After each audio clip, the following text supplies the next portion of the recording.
Sadaqallahul Azim. Alhamdulillah kita dapat sambung balik uh, kelas kita tu. Malam tu kita mula dengan kita sambung daripada surah Maryam ayat 1 hingga 9. Kali tu kita guna tafsir namanya Al-Munir. Tafsir Al-Munir tu adalah kitab tafsir yang famous lah, yang dikarang oleh Wahbah Az-Zuhaili, iaitu seorang ulama besar di Syria. Jadi ini tafsiran yang terbarulah, ulama-ulama terkini. Jadi tafsir tu dia melihat keadaan dalam masyarakat. Jadi ada kitab tafsir yang terlalu ringkas sehingga tidak dapat menghuraikan maksud ayat yang mencukupi. Ada juga kitab tafsir yang sangat panjang dan syarat dengan perbahasan bahasa, khilaf ulama ataupun perselisihan ulama, serta ada isu teknikal lah sehingga susah nak difaham oleh kebanyakan pembaca. Jadi Wahbah Az-Zuhaili tu berusaha menghasilkan sebuah tafsir yang mudah difahami, lengkap, ya, sederhana, panjang, sesuai lah untuk masyarakat umum macam kita nak belajar tu. Okay, jadi keistimewaan tafsir itu adalah ia menggunakan ayat Al-Quran untuk mentafsirkan ayat lain. Maknanya ayat Quran dengan ayat lain. Dia ambil juga sumber daripada hadis Nabi SAW, pandangan sahabat, pandangan pengikut selepas-selepas sahabat dipanggil tabi'in. Kemudian dipanggil ijtihad ulama. Maknanya ijtihad ulama yang terbaru macam kini tu lah. Jadi maknanya tafsir tu bukan berdasarkan pandangan peribadi lah. Okay, dalam tafsir tu ada kaitan ayat. Sebelum menghuraikan sesuatu bahagian tu, terang dulu hubungan antara surah dengan surah sebelumnya. Ada satu kelompok ayat dengan kelompok ayat berikutnya. Jadi dapat bantu pembaca tu nangga berkaitan dia punya tema-tema ataupun bahagian kerangka besar tu. Dalam tafsir tu jelas juga sebab turunnya asbabun nuzul, dia panggil sebab turunnya sesuatu surah tu. Lepas tu ada hukum hakam, pandangan mazhab, dalil setiap mazhab, macam tu lah. Itu secara ringkas lah. Jadi ini sebagai rujukan. Maknanya kita tafsir tu kami menerangkan tu berdasarkan tafsir yang menjadi rujukan daripada Wahbah Zuhaili dalam surah Maryam tu. Kalau Sublah Kafi kami guna tafsir ulama-ulama baru juga lah, tapi nama dia Syekh Muhammad Saleh Al-Utsaimin. Okay, jadi untuk surah tu kita guna tafsir Al-Munir kerana ada gabungan ketelitian, kehalusan ulama silam dengan keperluan masyarakat kini tu. Jadi Syekh Wahbah Az-Zuhaili tu bukan menghuraikan maksud ayat berdasarkan Al-Quran, tapi hadis, pandangan ulama mutabar. Dia kemudian menjelaskan sebab turunnya ayat, hubungan antara ayat, hukum hakam serta penjagaan yang boleh diamalkan dalam kehidupan seharian. Jadi kita bukan sekadar memahami maksud ayat, tapi kita nangga cimni Al-Quran membimbing akidah, syariah dan akhlak dalam kehidupan umat Islam. Okay, kita masuk kepada tafsir yang kita nak belajar malam tu lah. Tadi kita dah mula dengan kaf, ha, ya, ain, sod. Tu dipanggil kalau orang belajar tajwid tu dia panggil tu adalah al-huruf muqatta'ah. Itu huruf muqatta'ah tu adalah huruf terpotong-potong. Muqatta' ni terpotong-potong. Iaitu huruf-huruf yang ada di permulaan beberapa surah dalam Al-Quran tu. Seperti Yasin, Alif, Lam, Mim. Tu antara yang digunakan sebenarnya kaf, ha, ya, ain, sod tu menurut tafsir Al-Munir. Pandangan yang paling kuat ialah maksud sebenarnya adalah huruf-huruf tu hanya Allah yang tahu. Hanya Allah yang tahu. Kerananya termasuk dalam perkara yang Allah jelaskan secara pasti kepada manusia. Jadi kita membacanya sebagaimana yang diajarkan tanpa memastikan makna tertentu. Kenanya Allah mulakan surah dengan huruf-huruf macam tu. Jadi ulama'nya sebut antara hikmahnya adalah untuk menarik perhatian pendengar. Orang Arab tu sangat fasih dalam bahasa. Apabila tidaknya dengar satu surah bermula dengan huruf-huruf yang ganjil seperti Alif, Lam, Mim, Yasin, Kaf, Ha, Ya, Ain, Sod. Jadi tidaknya akan memberi perhatian kerana pembukaan tu luar daripada kebiasaan. Benda yang pelik ataupun ganjil ni mesti orang akan ada tarikan sikit lah sebab masa tu orang Arab ni memang terkenal dengan penyair-penyair banyak di masa tu. Setidaknya suka berlawan dengan syair sehingga dia panggil ada pertandingan dia panggil syu'ara, iaitu sebagai macam pasar raya tapi untuk dikumpulkan penyair-penyair. Dia punya ada macam pertandingan, selalu dia bertanding. Jadi ada yang maknanya nak kata maki orang tu ke nak menjatuhkan orang tu, dia menggunakan bahasa-bahasa syair tinggilah. Ada yang nak memuji, dia menggunakan syair. Jadi yang keduanya kenanya Allah mulakan surah tu dengan huruf-huruf macam tu. Jadi yang keduanya nak cabar orang Arab tu sendiri. Maknanya Al-Quran tu tersusun daripada huruf-huruf yang sama digunakan dalam bahasa Arab.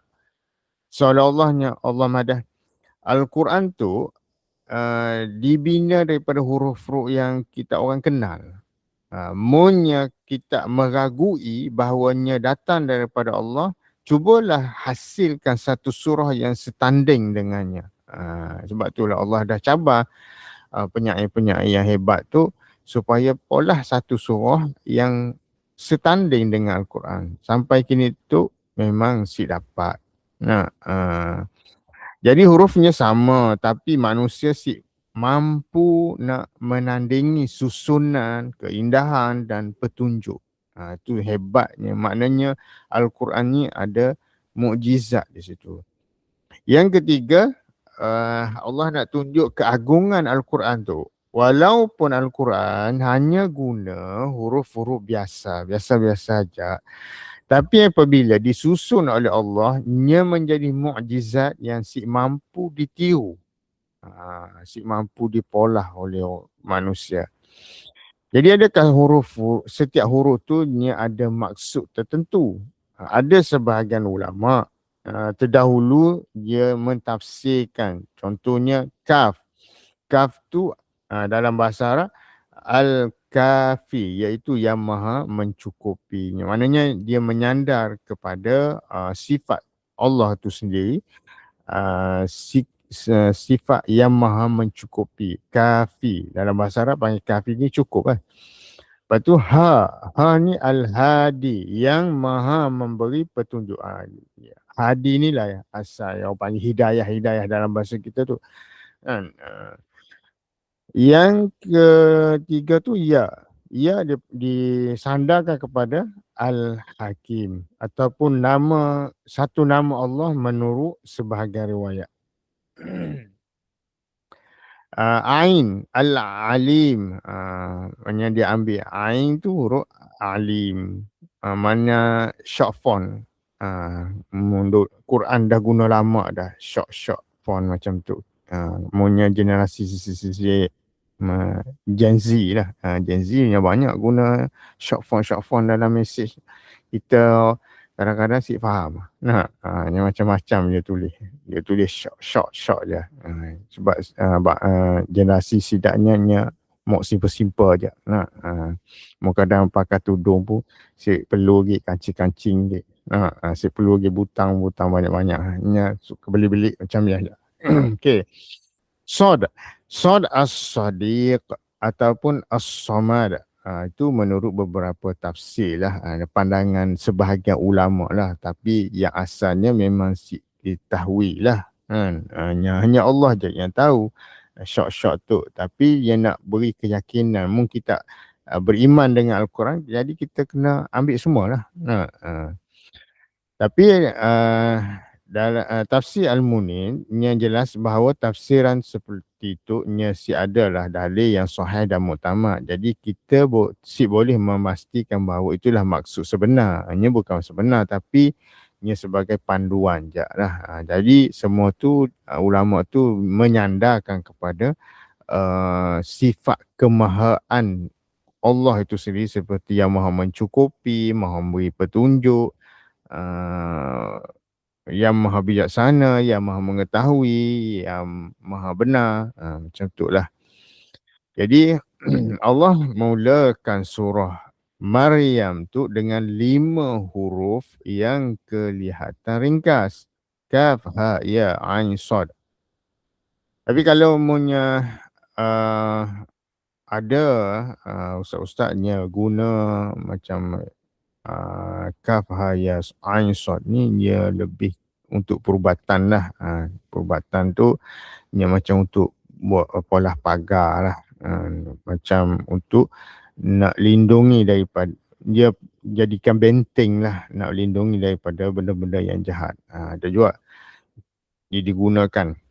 Tapi kita mengetahui makna sebenar huruf-huruf tu kerana Allah menjelaskan kepada kita. Mungkin ada Allah beri ilham kepada seseorang tu untuk guna untuk benda-benda yang baik lah, yang bagus lah.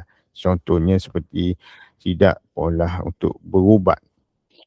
Namun di situ letaknya adab seorang mukmin. Kita beriman kepada seluruh Al-Quran, jadi sama ada kita faham hikmahnya ataupun kan? Jadi kita beriman seluruh Al-Quran. Dalam masa yang sama, huruf-huruf tu nak mengingatkan bahawa Al-Quran tu dipolah daripada huruf yang biasa digunakan manusia.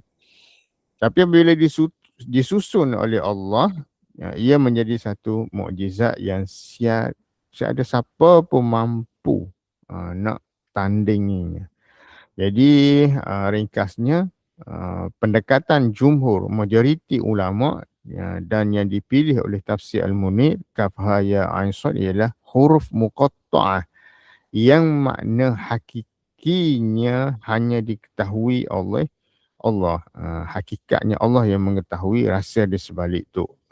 Maknanya hikmahnya ialah menarik perhatian, nak nunjuk bahawa tu mukjizat Al-Quran tu sendiri dan cabar manusia untuk menghasilkan sesuatu yang setanding dengannya.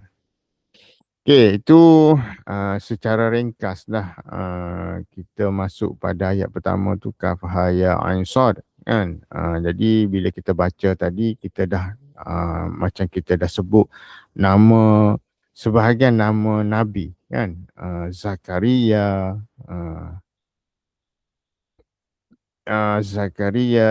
Yahya, Nabi apa lagi disebut tu, Zakaria, Nabi Maryam. Tu surah Maryam tu antara surah dalam Quran yang diberi nama wanita. Ada surah nama An-Nisa, tapi dia nama Nisa tu wanita-wanita, para wanita lah, tapi dia umum. Tu nya khusus antara satu-satunya dalam Quran yang menggunakan nama perempuan, iaitu Maryam. Jadi Maryam tu dalam bahasa Arab dipanggil Maryam, kemudian diolah ke dalam bahasa Kristian tu dia panggil Mary lah. Mary, Yusuf dia jadi Joseph. Sebabnya kita punya orang sekolah Katolik tu dia ada Saint Mary.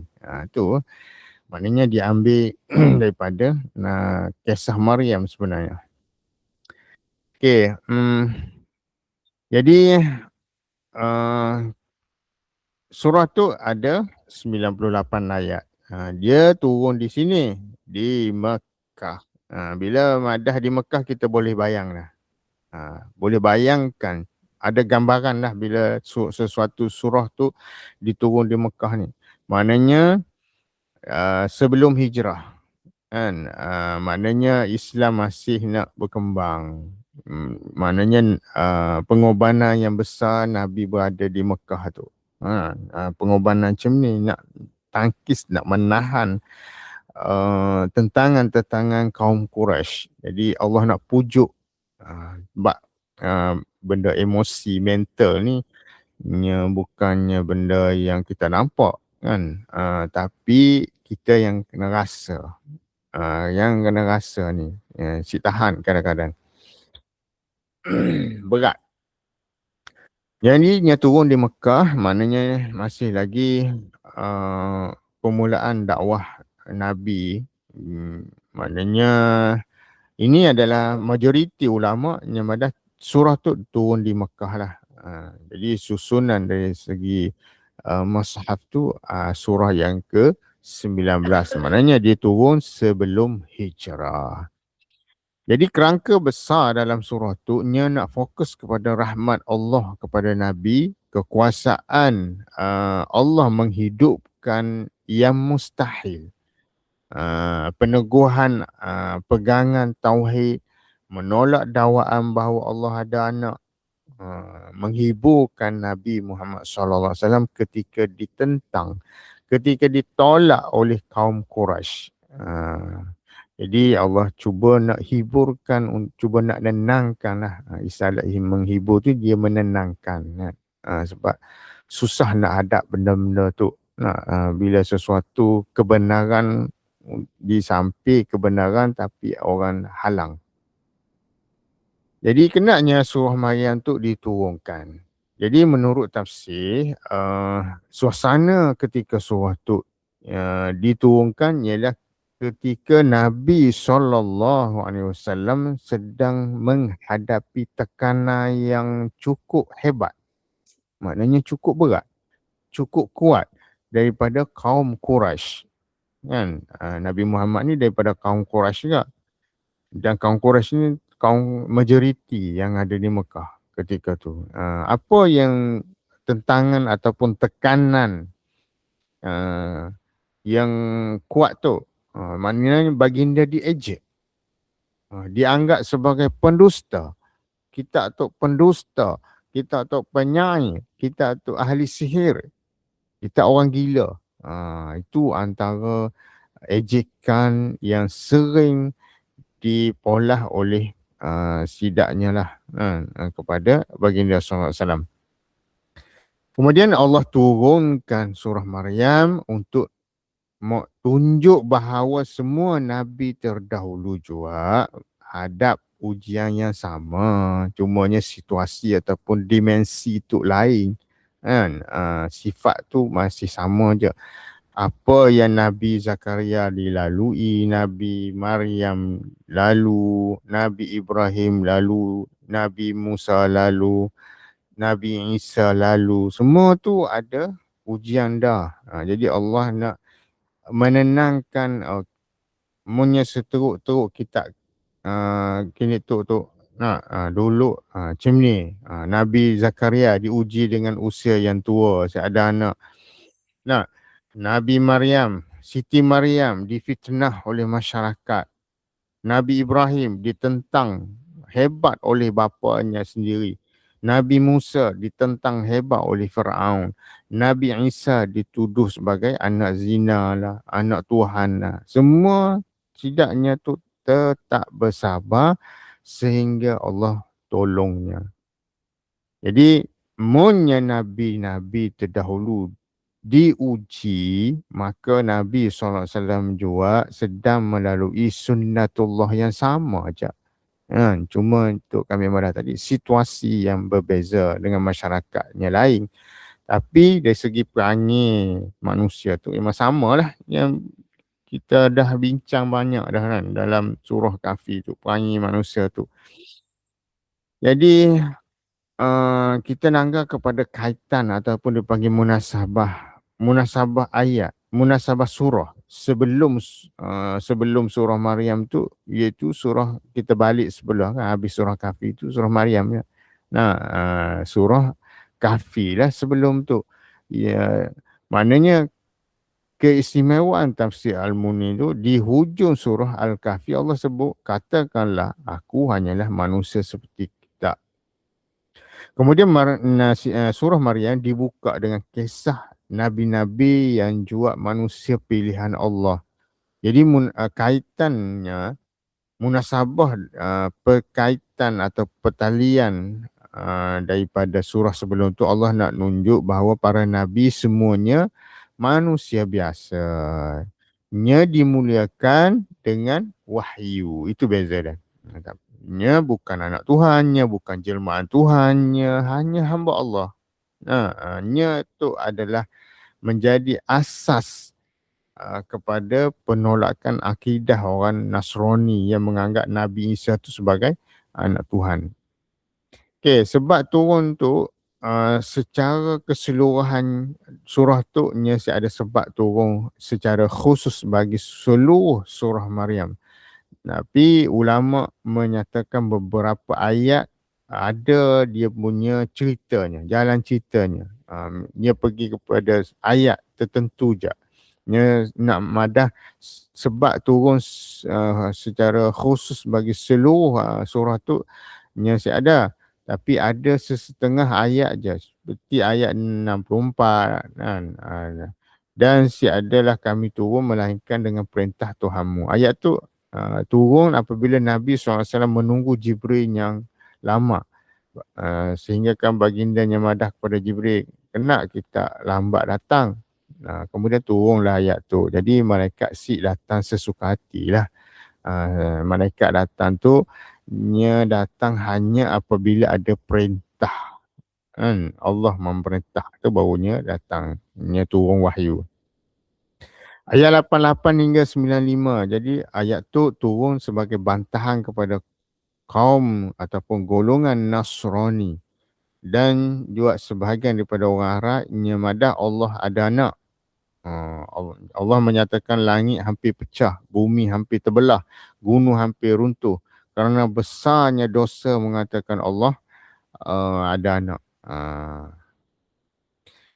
Itu di antara yang dibincang oleh ulama bahawa ada itu je sebab turun ayat dalam surah Maryam.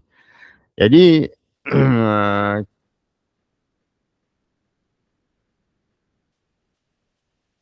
nama surah Maryam kerana itulah satu-satunya surah yang guna nama seorang wanita lah dalam surah sebagai nama surah. Siti Maryam juga merupakan wanita yang paling banyak disebut dalam Al-Qurannya. Allah nak angkat kemuliaan Siti Maryam tu lah kan. Jadi tujuan utama surah tu yang pertamanya nak menunjuk kepada luasnya rahmat Allah. Sebab tu surah tu bermula dengan tu ialah keterangan dengan rahmat Tuhanmu yang hamba-Nya Zakaria.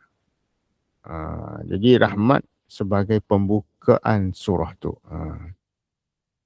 Yang kedua, nak bukti bahawa kuasa Tuhan. Maknanya Allah mampu olah beri anak kepada orang yang dah mandul, orang dah tua. Nah, memberi anak tanpa bapa, Allah mampu.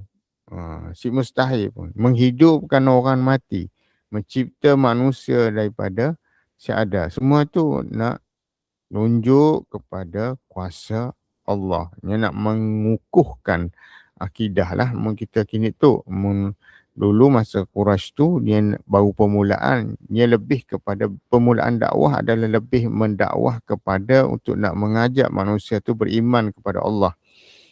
Nak beriman kepada Allah yang Esa. Itu permulaan. Kemudian tu barulah dia masuk kepada hukum hakam tu bila dia sampai di Madinah. Okey, yang ketiga, yang nak meneguhkan tauhid. Setiap Nabi menyeru kepada perkara yang sama je, iaitu Allah. Ambil Allah tu sebagai Tuhan, bukannya benda lain. Yang keempat, yang nak tolak syirik. Khususnya kepercayaan bahawa Allah tu ada anak. Itu yang ada dalam surah Al-Ikhlas tu. Qul huwallahu ahad, Allahus samad. Allah si beranak dan si diperanakkan. Yang nak meyakinkan, jadi nak tolak benda-benda yang boleh membawa syirik lah. Ada sekutu dengan Allah tu. Yang kelima, itulah tadi. Dia nak menghiburkan Nabi SAW. Allah menceritakan kisah Nabi terdahulu supaya Nabi Muhammad mengetahui bahawa setiap Nabi itu pasti diuji. Pasti diuji. Okey, kita langgar kepada surah tu dibahagi kepada beberapa bahagian.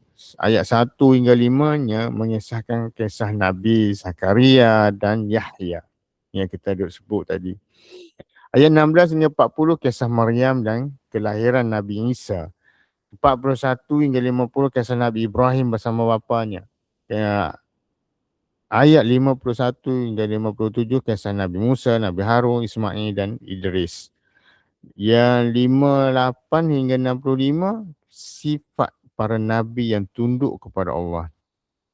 66 hingga akhir jawapan kepada golongan yang ingkar hari akhirat dan dakwaan Allah ada anak.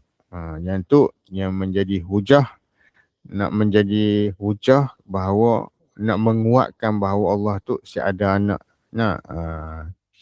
Jadi apa yang kita dapat pelajari dari surah tu, maknanya kita perlu pun kita nak putus asa daripada rahmat Allah. Doa yang ikhlas pasti didengari Allah. Mukjizat berlaku apabila Allah kehendaki. Fitnah manusia mengubah kemuliaan orang yang soleh. Tauhid tu adalah asas, tunjang pada semua dakwah para nabi, dan kesabaran ialah jalan para rasul. Jadi itu secara ringkas. Jadi bila kita nak tahu lagi, kita akan bincang lagi lah siapa Nabi Zakaria. Nabi Zakaria tu keturunan Nabi Sulaiman yang berasal daripada Bani Israel. Jadi Nabi Zakaria dia terkenal sebagai seorang yang sangat soleh, lemah lembut dan sentiasa berkhidmat di Baitul Maqdis. Kebanyakan ulama nyemadah baginda merupakan penjaga kepada Mary.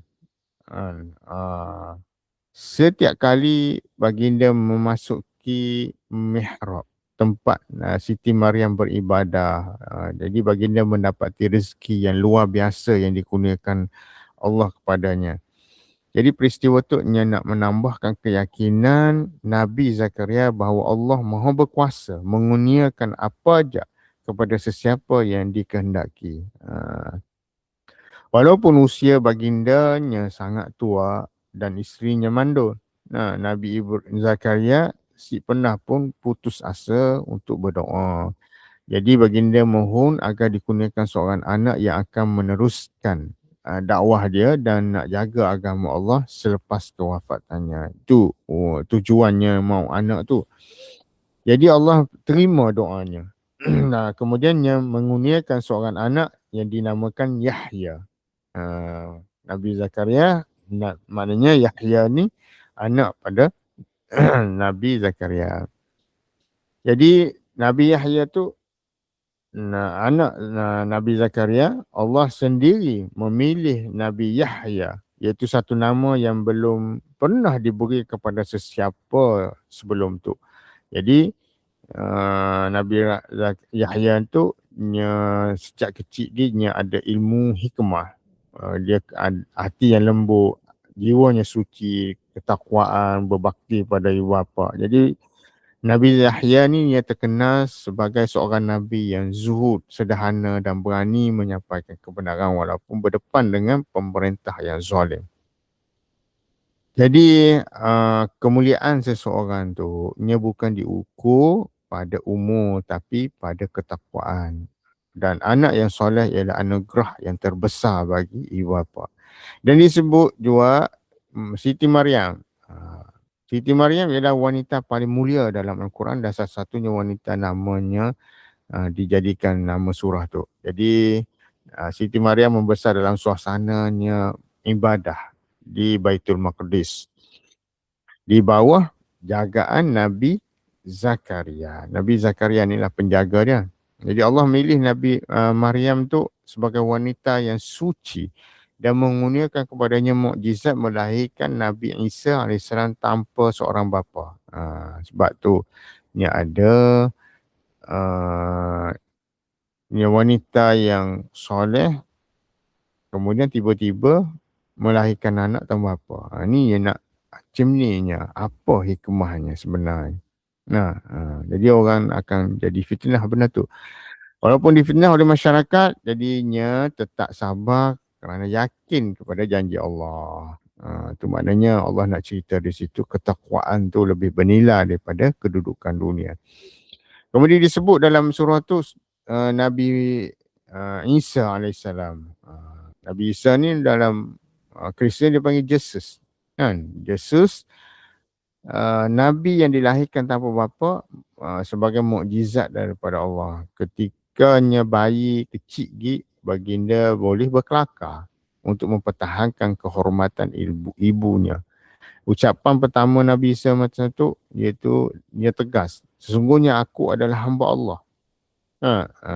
Tu antara menjadi dalil utama bahawa Nabi Isa bukan Tuhan dan bukan anak Tuhan, tapi ia seorang Nabi yang diutus kepada Bani Israel. Jadi antara mukjizatnya kecil je dah boleh kelakar. Nak bertahankan bahawa nya bukannya hanya hamba Allah je. Bukannya anak Tuhan. Dan Nabi Isa bukan Tuhan lah. Tu antara mukjizat mukjizat menjadikan seseorang tu Tuhan. Semua Nabi menyeru kepada Tauhid. Disebut dalam surah tu Nabi Ibrahim. Nabi Ibrahim tu Khalilullah dia panggil. Khalilullah dia panggil ataupun dia panggil kekasih Allah. Dalam surah Maryam Allah mengeluarkan cemninya Nabi Ibrahim berdakwah dengan penuh hikmah kepada bapanya yang menyembah berhala. Walaupun ditolak dan diancam, Nabi Ibrahim tetap berkelakar dengan penuh adab dan kasih sayang. Akhirnya bagi dia berhijrah, tinggal kaumnya demi mempertahankan akidah. Kemudian disebut dalam surah tu Nabi Musa, kisah Nabi Musa. Nabi Musa yang kita kenal dalam surah Kahfi itu. Nabi yang paling banyak disebut dalam Al-Quran untuk Nabi Musa. Dalam surah Maryam, Allah menyifatkan baginda sebagai seorang yang terpilih, ikhlas dan rasul yang berkelakar secara langsung dengan Allah. Dia panggil Kalimullah. Maknanya Nabi Musa ni boleh kelakar dengan Tuhan secara direct. Allah berkelakar dengannya. Jadi baginda diutus untuk membebaskan Bani Israel daripada kezaliman Fir'aun dan nak ngembak setidaknya kembali kepada penyembahan Allah yang dasar. Okey, yang seterusnya disebut juga dalam tu surah Nabi Harun. Jadi Nabi Harun tu saudara kandung Nabi Musa. Jadi baginda dilantik sebagai menjadi nabi untuk nak bantu Nabi Musa kerana kefasihan percakapannya. Nabi Harun ni dia fasih. Nabi Musa ni dia macam orang panggil gagap sikit. Sebab ada sejarahnya. Kan? Jadi Nabi Harun ni lah yang cuba bantu Nabi Musa. Ni macam pembantunya. Macam PA-nya lah. Okay, ada disebut tu Nabi Ismail. Kan? Nabi Ibrahim dengan Nabi Ismail ni cerita famous lah bila dah masuk raya haji. Ismail anak Nabi Ibrahim. Dalam surah Maryam Allah puji baginda kerana dia menepati janji, sentiasa tepat janji, suruh keluarganya diri solat, keluarkan zakat, jadi hamba yang diredai. Jadi baginda juga dikenali sebagai nenek moyang kepada Nabi SAW. Ada disebut lagi di situ yang terakhir iaitu Nabi Idris. Nabi Idris tu antara Nabi yang terawal selepas Nabi Adam. Jadi Allah puji baginda sebagai seorang yang benar dan seorang Nabi. Yang ada baginda diangkat ke tempat yang tinggi sebagai satu kemuliaan. Ramai ulama mengatakan baginda terkenal dengan ilmu, kebijaksanaan dan kesungguhan dalam pola ibadah. Walaupun surah Maryam terbitkan kisah beberapa orang Nabi yang berbeza, semuanya nak ngembak kepada mesej yang sama je. Itu tauhid, rahmat Allah, kesabaran dalam dakwah dan akhlak tu sendiri. Itu antara maknanya Allah nak mengisahkan para Nabi bukan sekadar untuk nak cerita dari segi sejarah, tapi nak kuatkan hati Nabi SAW dan mengajak umat Islam bahawa jalan menuju keredaan Allah sentiasa menuntut iman, kesabaran dan tawakal tu. Itu yang penting. Ni malam tu macam mukaddimah je, macam pembukaan je dulu lah, nak kenal-kenal dulu. Okay, siap hal kita ringkas je lah. Okay,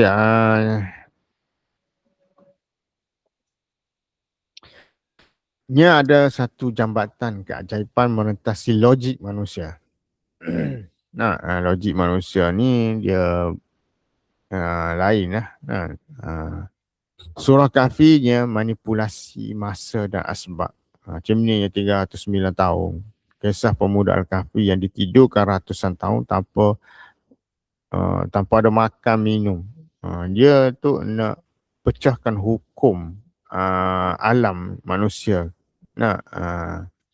Hukum kebiasaan hidup manusia biasa.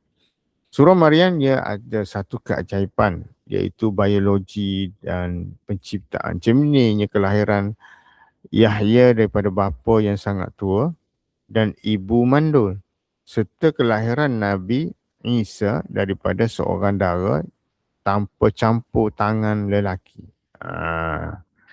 Maknanya ada rahsia di situ. Jadi kedua-dua surah tu yang kita belajar dulu, surah Kahfi, ia berkongsi satu benda yang sama.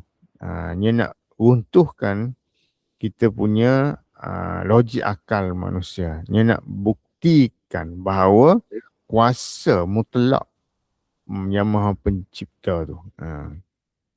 Okey, seterusnya ada kisah dalam tu dari 1, 2, 3, 4, 5, 6, 7, 8 orang Nabi dicerita dalam surah tu. Okey. Rahsia pembukaan.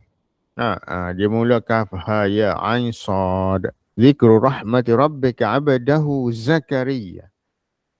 Di situ ada huruf muqatta'ah, ada perkataan rahmat adalah nya punya teras ataupun asas ayat tu, iaitu kasih sayang Tuhan kepada hambanya, iaitu dia mengembatlah contoh Nabi Zakaria. Telah sedia hadir sebagai pentas utama sebelum doa tu bermula. Buka panggung. Buka panggung dengan Nabi Zakaria. Ini ngembat satu contoh supaya kita tu boleh faham. Macam ni rahmat Tuhan tu beri kepadanya. Walaupun dia dah tua tapi masih lagi dapat anak. Okey, adab suara. Rahsia di sebalik nidaan nada rabbu nidaan khafiyah. Tu ada satu gema kebatinan, keikhlasan tertinggi bebas daripada riak, menunjuk-nunjuk, keyakinan penuh bahawa Allah tu maha mendengar bisikan hati yang paling dalam diri kita tu. Maknanya suara fizikal tu dia dah tersembunyi, sangat tersembunyi, lembut dan rahsia. Okey, ayat keempat. Qala rabbi inni wahanal azmu minni washta'ala ar-ra'su syaiba wa lam akum bi du'aika rabbi syaqiyya. Jadi di situ yang nak cerita apa tu? Walaupun fizikalnya Madah tu hancur, harapannya dah rasa tak ada harapan lagi lah. Jadi aku pernah kecewa dan berdoa kepadamu ya Allah.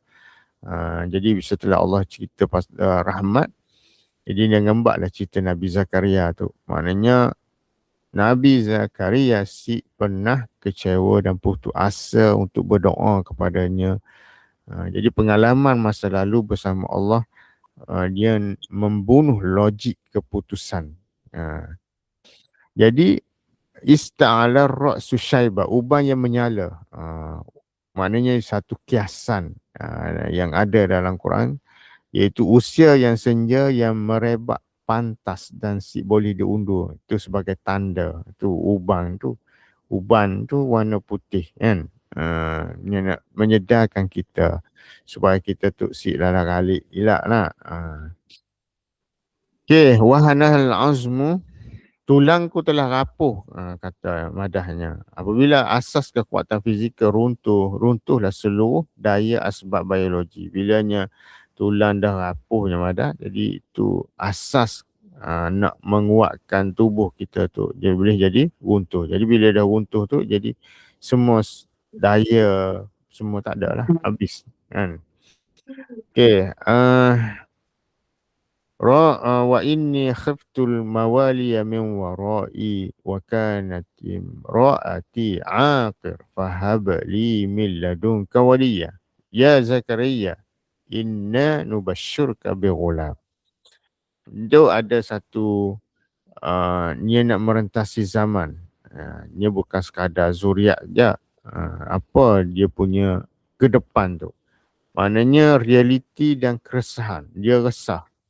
Bimbang kaum kerabat, mawali, merosakkan nak sambung dakwah tu. Siapa nak sambung? Munya aku ada anak. Macam biarlah. Dia macam terikat dengan benda yang nyata. Realitinya adalah isterinya mandul. Sejak muda lagi. Akhir. Radiannya maknanya dia redha. Dia minta zuriat yang diredai Allah dalam akhlak dan agamanya. Deminya nak jaga agama. Maknanya dia putus asa untuk minta juga dengan Allah.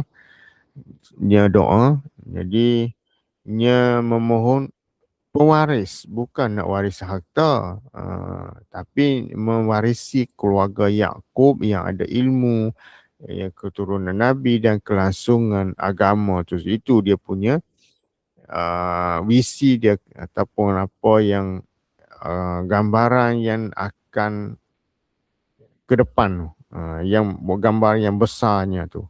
Dia punya matlamat yang besarnya adalah untuk ada pewaris. Ini bukan untuk waris harta tapi nak waris keluarga Nabi Yaqub tu. Dari segi ilmu, kenabian dan nak menghidupkan agama tu, terus hidup. Okay, itu secara ringkas lah. Kelak kita cerita lagi lah. Okay. Jadi doa yang makbul daripada mihrab Zakaria.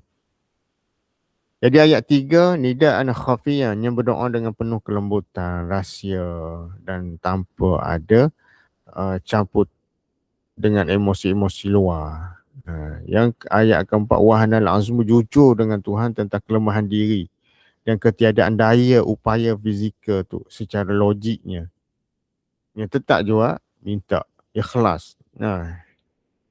Jadi yang kelimanya, minta penyelesaian, bukan memuaskan ego peribadinya, tapi demi nak jaga kebaikan dan agama tu sendiri. Itu yang perlu juga tu. Yang ayat yang ke-6, bukan sekadar minta anak, tapi dia minta pewaris. Pewaris yang diredai, radiyam. Itu dia punya matlamat yang paling tingginya. Dia nak minta pewaris yang diredai. Bukannya semata-matanya nak minta anak tu anak sebagai sebab je. Tapi yang sebenarnya ada yang boleh mewarisi dia punya dakwah dia dan nak jaga agama. Maknanya supaya nak menjadi contoh kepada generasi yang akan datang tu dengan perkara-perkara yang bagus. Ya Zakaria, inna nubashshirka bi ghulamin min ismuhu Yahya lam naj'al lahu min qablu samiyya. Jawapan langit yang melebihi ekspektasi. Jadi maknanya Allah menangguh jawapan. Maknanya doa terus dibalas dengan khabar gembira.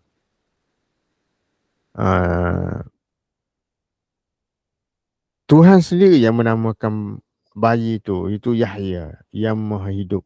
Nama eksklusif yang belum pernah dipakai oleh sesiapa pun di muka bumi.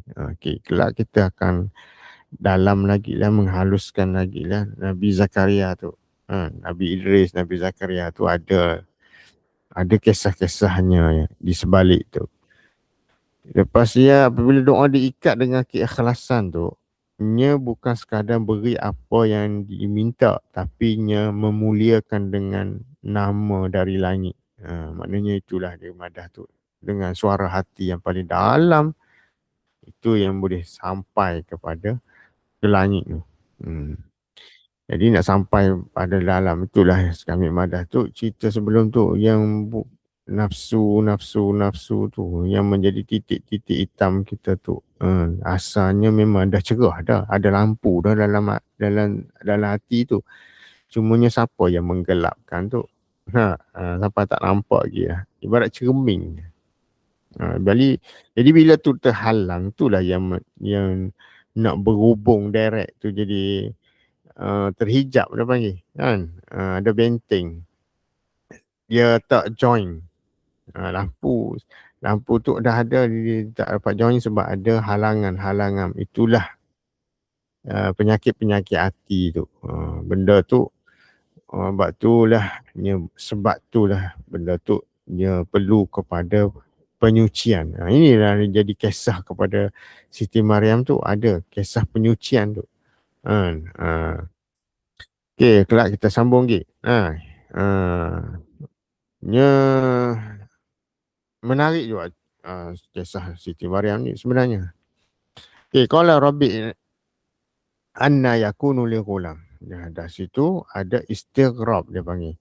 Kagum manusia dengan keraguan. Kekaguman manusia dengan keraguan. Lawan kagum dengan keraguan. Mana sebenar istighrab?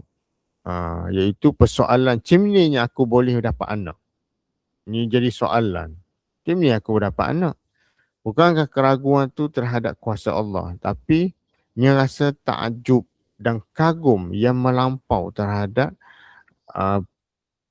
ilahi, terhadap Allah yang merombak hukum alam semula jadi. Secara logiknya memang silapat pun.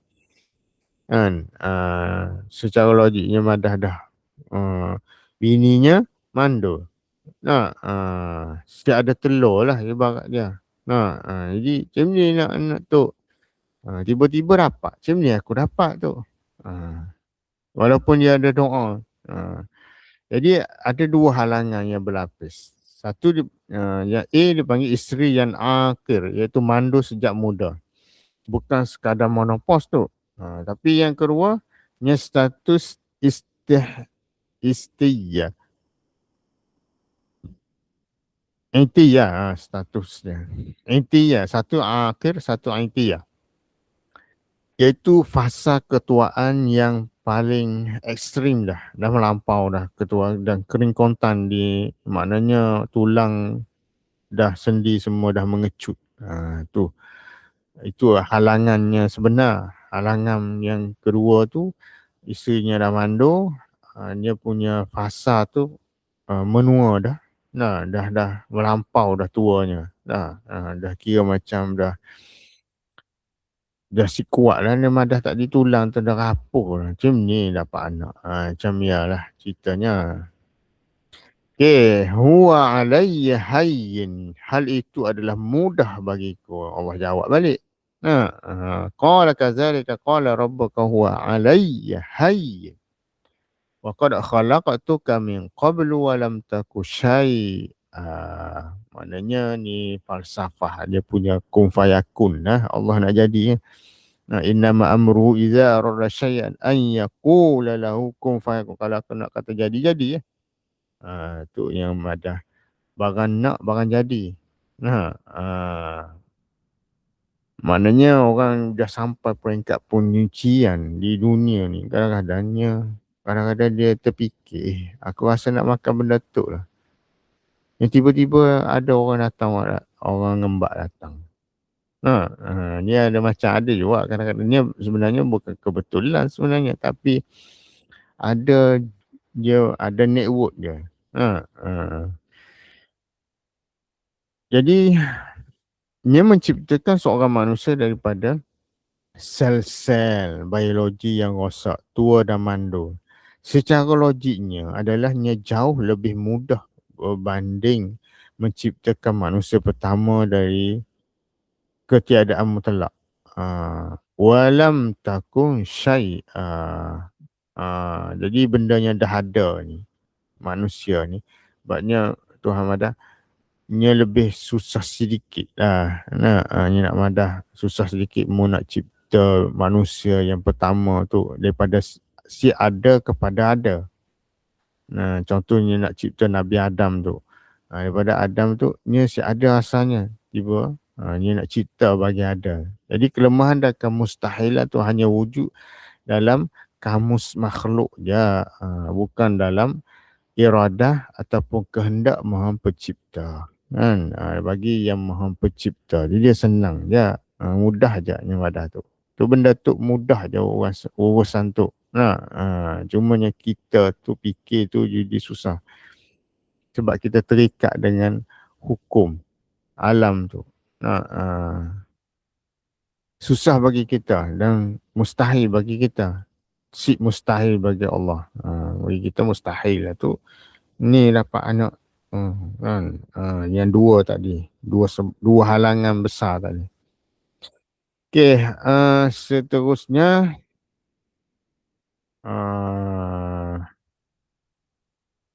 apa yang dapat daripada inspirasi dari mihrab tu yang mengubah cara kita berdoa. Maknanya tiada yang mustahil. Usah kita batasi doa kita dengan logik. Itu cara kita lah. Berdoalah kepada Tuhan yang memiliki khazanah alam huwa alayya hayyin. Bukan kepada realiti pada kesihatan itu sendiri. Kadang-kadang ada juga orang kira sakit tertentu. Memang dia kena pergi hospital juga. Ada sakit tertentu, ni ada benda lain.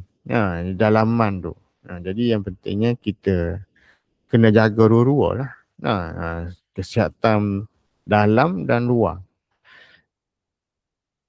Seni berbisik ke langit, keikhlasan dalam kesunyian, nidaan khafiyah, iaitu lebih pantas menembusi hijab langit berbanding jeritan di khalayak ramai. Jadi kesunyian tu sebab itulah dalam Madahnya hening, dalam keadaan hening bening. Di waktu malam, sebab tu dia Tuhan suruh Tuhan suruh kita tu bermunajat di waktu yang sunyi, yang tenang, yang supaya ada fokus tu. Sebab supaya nak lahirkan daripada hati kita tu, yang hati yang paling dalam, suara hati yang paling dalam. Nah, ni yang kita duk dengar tu, yang biasa-biasa tu, yang dekat luar lagi, ni ada lagi pada dalam tu. Yang dalam tu, yang boleh sampai menembusi langit, menembusi hijab. Suara tu. Sebab tu dia langgarlah kepada kesucian orang tu. Dia boleh dengar ada suara hati menembusi hijab langit berbanding jeritan khalayak ramai. Itu keikhlasan yang lahir, yang ada, yang berbisik ke langit. Hati kita tu. Yang tingkatan kualiti permintaan, doa yang membina untuk sambung perjuangan. Maknanya meningkatkan kualiti permintaan, permohonan tu. Jangan hanya berdoa sesuatu untuk kesenangan sementara. Jadi mohon juga sesuatu yang menyumbang kepada kelangsungan agama tu sendiri dan mendapat keredaan. Dia panggil wali dan radian.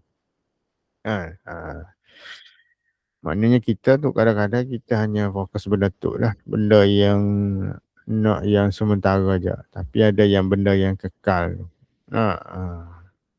Untuk agama dan keredaan Allah. Okay, jadikanlah setiap kelemahan kita tu kerapuhan tulang ke, pemutihan rambut ke, ada jalan buntu ke, tu sebagai alasan paling kuat untuk bergantung kepadanya.